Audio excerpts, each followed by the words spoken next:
Tous ne sont pas appelés à se marier. Des célibataires peuvent aussi avoir une vie épanouie. À certains d'entre eux, Jésus indique un chemin particulier. Il les invite à vivre en célibataire à cause du royaume des cieux. Beaucoup de personnes célibataires souffrent de solitude et la ressentent comme un manque ou un désavantage. Celui ou celle qui n'a pas le souci d'un conjoint ou d'une famille bénéficie de liberté et d'indépendance. Il a le temps de faire des choses intéressantes et importantes qu'il ne ferait peut-être pas s'il était marié. Il est possible que Dieu lui demande de s'occuper de ceux qui sont délaissés de tous.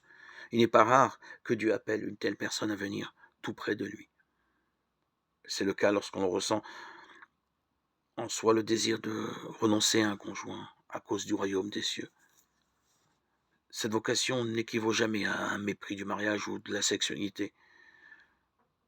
Le désir du célibat volontaire ne peut se vivre que dans l'amour et par amour, comme signe fort que Dieu est plus important que tout. Le célibataire renonce à la relation sexuelle, mais pas à l'amour. D'un cœur passionné, il va à la rencontre du Christ, l'époux qui vient, Matthieu 25, 6. De toutes vos inquiétudes, déchargez-vous sur lui, car il a soin de vous. Premier épître de Pierre 5, 7.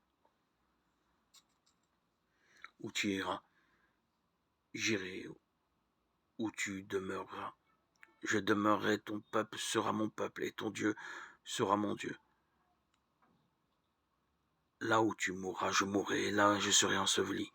Que le Seigneur me fasse ce mal et qu'il y ajoute encore cet autre, si ce n'est pas la mort qui nous sépare. Ruth 1, 16, 17.